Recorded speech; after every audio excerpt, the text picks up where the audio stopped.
Hi everyone. So ಈ ವಿಡಿಯೋದಲ್ಲಿ ನಮ್ಮ ಬ್ಲಡ್ ಶುಗರ್ ಲೆವೆಲ್ಸ್ನ ಸಡನ್ನಾಗಿ ರೈಸ್ ಮಾಡುವಂಥ ಆಹಾರ ಯಾವುದು ಅಂತ ತಿಳ್ಕೊಳ್ಳೋಣ.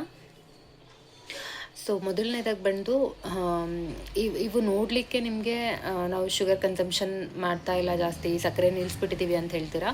ಬಟ್ ಇದು ಯಾವ್ದ್ಯಾವ್ದಂತ ತಿಳ್ಕೊಳ್ಳಿ, ನಿಮ್ಗೆ ಗೊತ್ತಾಗುತ್ತೆ ನಿಮ್ಮ ನಿಜವಾಗ್ಲೂ ಶುಗರ್ ಲೆವೆಲ್ಸ್ನ ರೆಡ್ಯೂಸ್ ಮಾಡಿದ್ದೀರಾ ಅಂತ.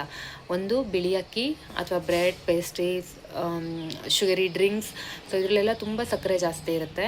ಆ್ಯಂಡ್ ಪ್ರಾಸೆಸ್ಡ್ ಸ್ನ್ಯಾಕ್ಸ್, ನೂಡಲ್ಸ್ ಇರ್ಬೋದು, ಹೊರಗಡೆ ಚಿಪ್ಸ್, ಅದೆಲ್ಲ ಪ್ಯಾಕೆಟ್ ಫುಡ್ಸ್ ಏನೇನಿರುತ್ತೆ ಅದೆಲ್ಲ.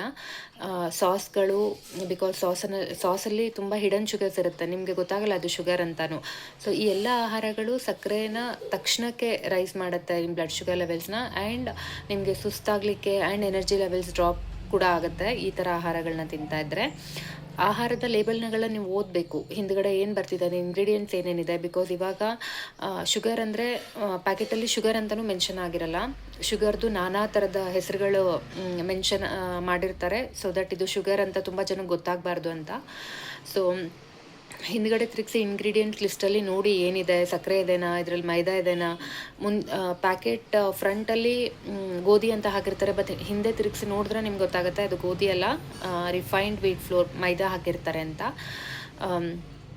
ಸೊ ಈ ಥರ